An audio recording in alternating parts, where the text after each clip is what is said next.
Son las 7 de la mañana, 32 minutos. Es tiempo de dar la bienvenida al secretario general de la Presidencia de la República, al doctor Juan Sebastián Roldán. Doctor Roldán, buenos días. Desde la matriz de Televicentro en Quito le saluda Roberto Álvarez Vandenberg. Hoy día vamos a topar algunos temas que la ciudadanía quiere saber referente a todo lo que sucede alrededor del gobierno nacional. Primero enviarle un abrazo grande. Día frío, así que hay que estar abrigados, doctor Roldán. Abrigado estoy, Roberto. Buenos días. Muchas gracias por la entrevista.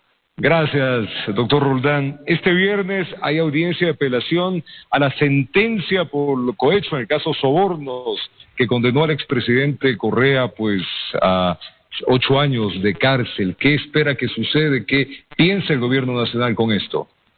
La justicia es independiente, Roberto. Nosotros confiamos en la independencia y la autonomía de los jueces. Ellos tendrán que decidir qué es lo que corresponde en estos temas. Y ahora voy a hacer acá una lectura suya. Usted ha dicho, este gobierno pide recomendaciones. De ahí a nombrar personas a cambio de votos hay una diferencia muy grande. ¿Este punto a qué se refiere, doctor Roldán? Cuando hay la supuesta lectura de que ha habido algún tipo de reparto de hospitales orquestada desde el Palacio de Carondelet, esto no es cierto. Lo que nosotros hacemos es, el presidente de la República cuenta con 2.700 cargos de libre remoción y o nombra a personas que conoce o nombra a personas que pide recomendación para que sean nombradas. De ahí a que se negocien cargos por votos, eso es absolutamente mentira. Si se comprueba que alguien lo ha hecho, esa persona tiene que responder ante la justicia porque es un delito. Pero el gobierno nacional, en un momento dado, el ministro de Salud ha dicho que él conocía, pero no da nombres, y el mismo presidente ha dicho que hay influencias de esto. O sea, el gobierno no ha manipulado nunca esto, o ha tratado en un momento dado, o le han influenciado al respecto. No, el gobierno actúa a conciencia. En la Asamblea Nacional, la ministra de Gobierno, María Paula Romo, estableció un bloque de apoyo. Ese bloque de apoyo contaba con 4 bloques, un acuerdo, pero, por cierto, contaba con 4 bloques que transparentaron los 10 puntos en los que habían acuerdos legislativos. Así es como nosotros hacemos política y así es como el Ecuador debería estar acostumbrado a que sus políticos hagan política. Pero la verdad es que los políticos, mira el caso del señor Salcedo y los negocios con la compra de insumos, doctor Roldán, los vínculos que posiblemente tengan con políticos, ustedes como gobierno lo estaban investigando. Esto no es de hoy día. Se dice que incluso la Fiscalía habla de que 7, 8 años atrás. Lo importante es que ese tipo de casos han sido públicos y eso se da porque hay libertad de expresión. Este gobierno es el que eliminó la ley Mordaza para que los medios de comunicación puedan denunciar, y porque hay instituciones independientes. Este gobierno llamó a una consulta popular para que haya un consejo de transparencia que pueda nombrar a instituciones autónomas, y esa es la razón por la que hoy día primero hay denuncia, segundo hay investigación y hay condena para aquellas personas que cometen las atrocidades de robar en los hospitales. Si robar es gravísimo, mucho más grave todavía es robar en un hospital. ¿Pero ustedes conocían del señor Salcedo? No conocíamos. Nosotros lo que hicimos es presentar denuncias. El expresidente del IES, Paul Granda, presentó más de 12 denuncias de que habían amenazas de proveedores a los gerentes de los hospitales, y la ministra de Gobierno, María Paula Romo, es la que comenzó la investigación en el hospital de Pedernales. Eso demuestra que este es un gobierno que no solamente de boca para afuera denuncia la corrupción, sino que hace denuncias para que la corrupción se acabe. ¿Y cómo explicar los vínculos y todo lo que se le imputa al asambleísta Mendoza, doctor Roldán? Habrá que preguntarle a él. Por eso es que él hoy día está en prisión preventiva. La ministra de Gobierno fue quien presentó las denuncias en ese caso. Como usted recordará, eso es el caso del hospital de Pedernales. Sí, habrá que preguntar exactamente cuál es la posición. Yo me imagino que el asambleísta Mendoza habrá recomendado algunos cargos en el gobierno. Eso de ninguna manera tiene que ver con comportamientos en la asamblea. Habrá que ver qué es exactamente, cuál es la situación, quién entregó esos cargos y sobre la base de qué. Eso es lo que está investigando hoy día con una fiscalía independiente y una justicia independiente. Vamos a hablar un poco también de lo que sucede con la pandemia, doctor Roldán. Los anuncios del ministro de Salud indicando que ya hemos pasado la pandemia, de que deberíamos pasar a un semáforo verde. En cambio, los anuncios del alcalde de Quito, que más bien deberíamos volver al semáforo rojo, se contraponen. El gobierno nacional monitorea esto.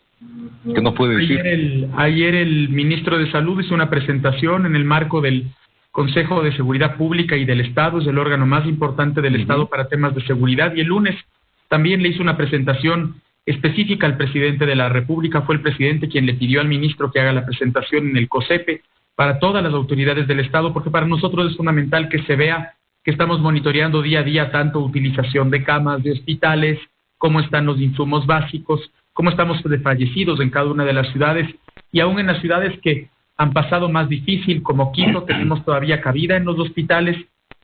No es que estamos tampoco totalmente sobrados, pero tenemos cabida en los hospitales, y eso es porque no hubo un pico tan fuerte como en Guayaquil. Lo que pasó en Guayaquil es que eso desbordó todo, ¿no es cierto?, porque se disparó el contagio y por tal razón no había posibilidad de estar preparados para eso. En el resto de ciudades sí ha pasado, y tenemos datos específicos que demuestran que en todo el Ecuador, sin excepción ninguna, todos los índices van cayendo de la enfermedad. Eso tampoco hace que nosotros podamos relajarnos. Tenemos que seguirnos cuidando, utilizando mascarilla, guardando la distancia. Sin embargo, en este momento, ir a un semáforo rojo podría provocar que ya no haya un problema con el coronavirus, sino hay un problema con la economía. Y por tal razón, hoy tenemos que tener un cuidado de que primero siempre está la salud, sin duda alguna, pero tenemos que cuidar el equilibrio con la economía, porque de otra manera la gente no se puede morir por la enfermedad, pero se puede morir de hambre. Pero ¿cómo entender entonces la advertencia o el llamado que hace el alcalde de Quito, preocupado evidentemente por la ciudad? Ahí vamos a hacerle un paréntesis. El día de ayer, en vuelos a la ciudad de Quito, Guayaquil, la alcaldesa pues hizo pruebas justamente en el aeropuerto, y 21 ciudadanos quiteños estaban contagiados en las pruebas rápidas de COVID-19. Habría que primero averiguar cuáles son las pruebas que se hicieron. Como ustedes saben, las pruebas rápidas tienen a veces problemas de falsos negativos y positivos. Las pruebas que nos dan la certeza del contagio son las pruebas PCR. Eso no significa que en Quito no haya contagios, por supuesto que hay contagios. Sin embargo, la carga viral de esos contagios ventajosamente ya no es la carga viral que tuvimos los primeros días de la enfermedad. Esa vino directamente con una carga viral muy grande y fue la que complicó la ciudad de Guayaquil. Deberíamos revisar específicamente cuáles son las condiciones de las pruebas y saber exactamente sobre la base de esas condiciones cuáles son las decisiones a tomar. Si nosotros seguimos hoy día cerrados, Roberto, corremos el riesgo de no solamente complicar nuestra salud, sino también de complicar lamentablemente la economía de la gente. Sin duda, doctor Roldán, pero el problema que tenemos es que este tipo de anuncios o lo que se hace alarma a la ciudadanía. O sea, si uno viaja y de repente tiene de 40, 21, quiere decir de que hay un alto número de contagios, indistinto que las pruebas sean buenas o malas. Estamos ahora evaluando para plantear otro tipo de pruebas en los viajes entre los aeropuertos de Quito y Guayaquil, sobre todo entre Quito y el resto de las ciudades, porque Quito hoy día es una de las ciudades que está enfrentando la situación más difícil. Nosotros lo que vamos a hacer es cuidar la salud siempre, y aquí de lo que se trata es de decirle la verdad a la gente. Nosotros en enfermedad hemos demostrado que todo lo que hemos ido haciendo, más allá de los problemas que tuvimos con fallecidos, los problemas que tuvimos de muerte, todo ha sido transparente. Este es el único país de América Latina que está publicando, por ejemplo, fallecidos cada 15 días. Mire usted el resto de las cifras en toda la región. Nosotros hemos publicado fallecidos porque lamentablemente la cifra solamente de contagios oficiales no sirve, porque el testeo no es suficiente. Nosotros publicamos tanto atenciones en hospitales como llamadas al 171, como fallecidos, para que todos y nosotros podamos tener una certeza de cómo está la situación. Es a partir de esa transparencia que le pedimos a la ciudadanía que confíe en un ministro de Salud que demostró su patriotismo al entrar en un momento tan delicado a su cargo, y que ha demostrado su capacidad, su formación y la mesura al manejar esta crisis para que el Ecuador esté en mejores circunstancias. Hablando del manejo de la crisis sanitaria, de salud, doctor Roldán, ¿se están haciendo pruebas en todo el país? ¿Qué datos tenemos de esto? Porque también solo nos estamos preocupando de las ciudades de Quito y Guayaquil, pero ¿qué informes hay del resto de ciudades? ¿Hay pruebas? Y le hago esta pregunta porque a mí personalmente, y esto lo hago como ciudadano, me llama la atención que sea el municipio de Guayaquil el que se encargue de hacer pruebas y no el Ministerio de Salud. El Ministerio de Salud es el que hace las pruebas vía el INSPI, como ustedes conocen. En este caso entiendo que la alcaldesa lo que quiso es hacer una revisión de qué es lo que pasa con aquellas personas que viajaban a su ciudad. Tiene todo el derecho de hacerlo. El tener precauciones está bien en tanto y en cuanto las precauciones no atranquen la máquina, ¿no es cierto? Nosotros entendemos que los alcaldes, tanto la alcaldesa de Guayaquil como el alcalde de Quito, lo que están buscando es velar por el bienestar de los ciudadanos de que los ciudadanos a los que representan. Eso es correcto y está bien. Nosotros monitoreamos todas las ciudades del Ecuador. No solamente monitoreamos en términos de contagios por prueba, Roberto, sino también, como le dije, nosotros tenemos 3 indicadores a los que seguimos permanentemente: atenciones de hospitales por emergencias respiratorias, llamadas del 171 y fallecimientos. Y en todos los casos, en todas las ciudades hoy día, la situación ha caído casi al punto de partida a inicios de año, es decir, ya estamos en una situación mejor. Eso no significa que vamos a seguir en una situación de subir un poquito, bajar un poquito, subir un poquito y bajar un poquito los contagios, porque como saben es una enfermedad fuertemente contagiosa, pero ya tenemos los sistemas de salud preparados. Estamos en una situación que ha permitido que en Quito no se vaya de las manos, porque tuvimos una curva que fue aplanada, ¿no es cierto? Larga, pero aplanada, y no como en Guayaquil, que se disparó y con eso se rompió cualquier barrera. Ayer el ministro nos mostraba que nosotros en Quito en ningún momento pasamos del 86-87% de utilización de camas. Es alto, pero de todas maneras tenemos ese margen de 13% que ha podido resguardar que la gente entre a los hospitales y pueda ser tratada. O sea, el sistema de salud en Quito, y esto para la tranquilidad de los ciudadanos, está estable. O sea, no es que se está desbordando, como en algunos puntos se están diciendo. Hay algunos hospitales que en algunos casos ya se quedan sin camas, pero el sistema es un sistema, ¿no es cierto? Entonces tenemos varios hospitales dispuestos, más de 10 hospitales en la ciudad de Quito dispuestos para atender coronavirus. Si es que en un hospital no hay posibilidad de atender, en otro sí hay. No estamos en una situación de descalabro, no estamos en una situación de desborde. En Guayaquil sí vivimos circunstancias como esas a momentos, porque se disparó versus cómo está manejándose en Quito. En el resto de provincias está la situación bastante mejor, con un par de excepciones que están similares a Quito y que poco a poco van cayendo ya. Doctor Roldán, esa es una pandemia, que es la sanitaria con el virus. Vamos a la otra pandemia, que es tan grave o peor quizás, que es la pandemia económica, doctor Roldán. Se mandó la ley humanitaria ya reformada, arreglada, como ustedes quieran, en 32 puntos. Para entendimiento de la población, porque no todos son políticos, la población normalmente poco lee. Ese es un problema grave que también tenemos los ecuatorianos. Y hay que repetir las cosas. La ley humanitaria, ¿cuáles son los puntos más destacados en esta nueva reforma que se envió a la Asamblea Nacional? Hay 3 o 4 puntos fundamentales, pero el más importante, el corazón de esa ley, es el acuerdo entre las partes. En una situación como la que estamos viviendo, los ecuatorianos necesitamos poder solventar esas dificultades en acuerdos. Por ejemplo, el arrendatario y el arrendador, el señor dueño del almacén de las motos y el que compró una moto y ya no le alcanza la cuota para poder pagar, se acerca y llega a un acuerdo para o alargar el plazo, bajar la cuota, porque tampoco le interesa al dueño del almacén quedarse con 3,000 motos. Igual el empresario igual el empleador y el empleado. Es decir, en el marco de la ley, el empleador y el empleado pueden llegar a un acuerdo para bajar las horas, como se ha hecho en el sector público, pero no despedir a la gente. Y con eso resguardamos el empleo. Como saben, el presidente planteó 4 grandes prioridades del Ecuador: salud, alimentación, empleo y dolarización. En salud hemos hablado ahora largamente del tema. En alimentación hemos entregado más de 2.200.000 kits ya a los ecuatorianos. En empleo estamos resguardando el empleo con mecanismos para que haya acuerdos, porque la ley lamentablemente es una camisa de fuerza, la actual, que lo que hace es que el empleador, sea un empleador de 5 personas o de 500 personas, el primer mecanismo de salida que tenga es despedir a la gente. Y esa es la peor salida para la economía.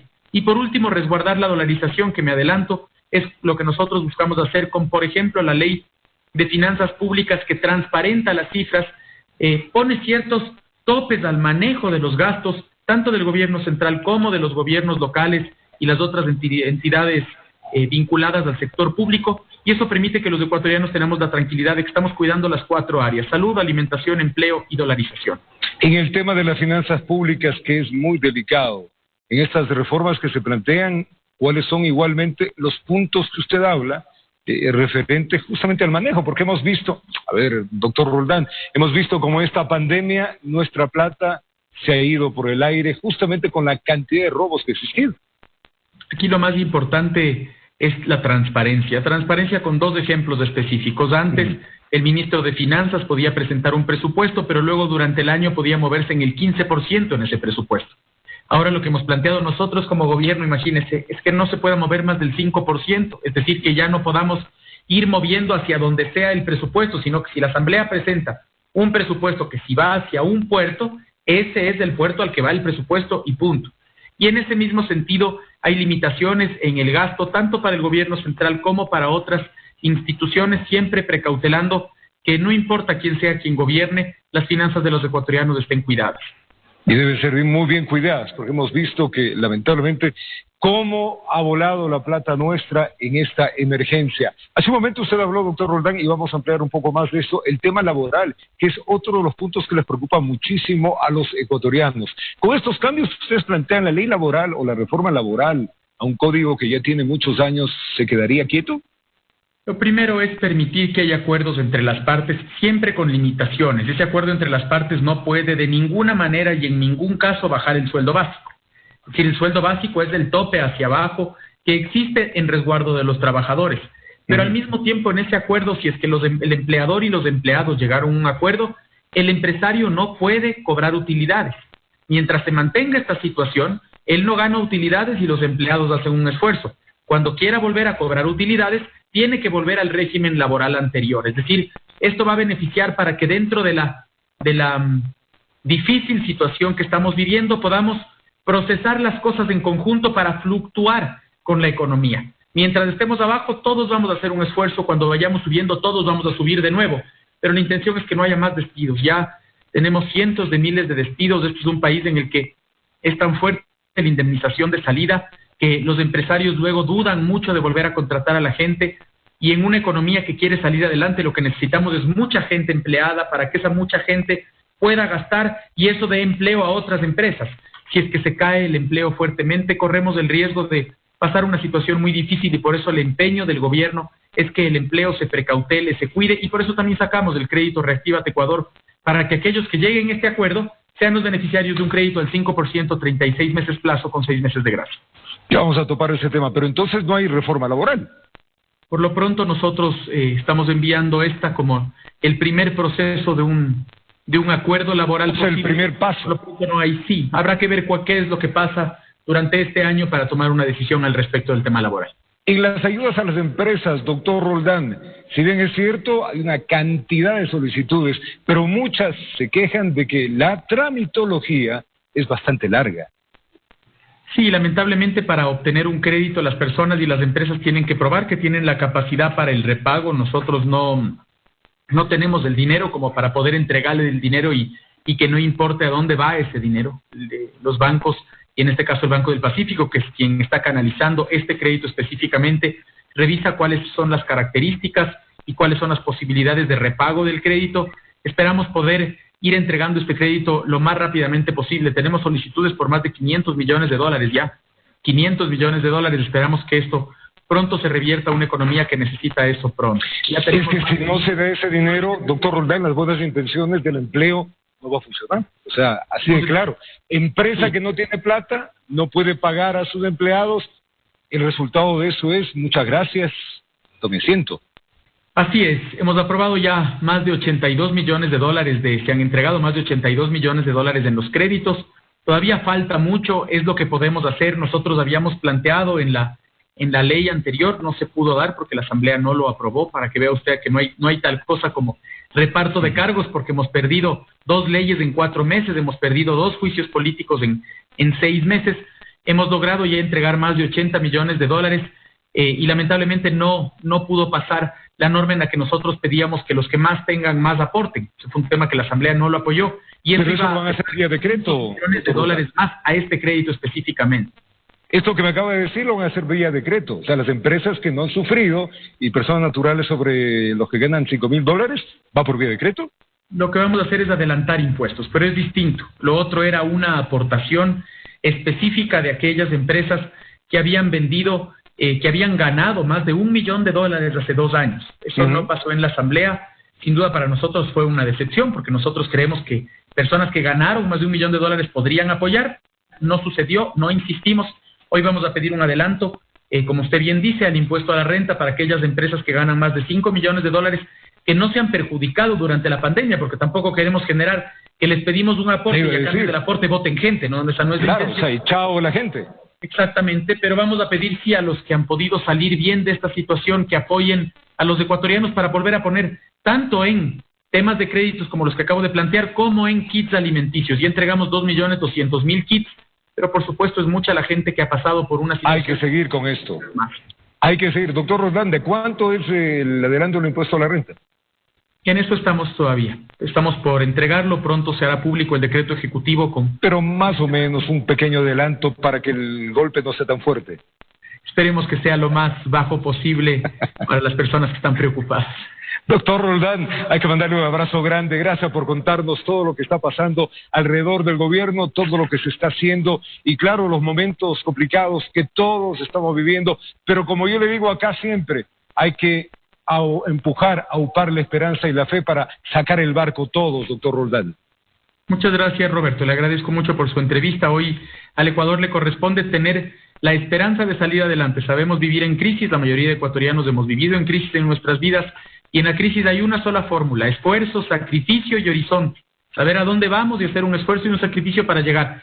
El gobierno tiene claro el horizonte, tiene 4 prioridades y el esfuerzo y el sacrificio nos va a corresponder hacer a los que más tenemos. El gobierno no le está pidiendo un esfuerzo a los que menos tienen, les está pidiendo a los burócratas, por un lado, que nos pidió horas de reducción, o a los ministros que nos bajaron el 50%, o a los que más tienen. Hoy, yo sé que es difícil hacer un esfuerzo en una situación así, pero nos corresponde a todos remar en el mismo barco y hacia el mismo puerto. Gracias, doctor Roldán. Juan Sebastián Roldán, el secretario general de la Presidencia, el vocero del gobierno, conversando con nosotros. Muy amable, un buen día, tiempo de una pausa. Nosotros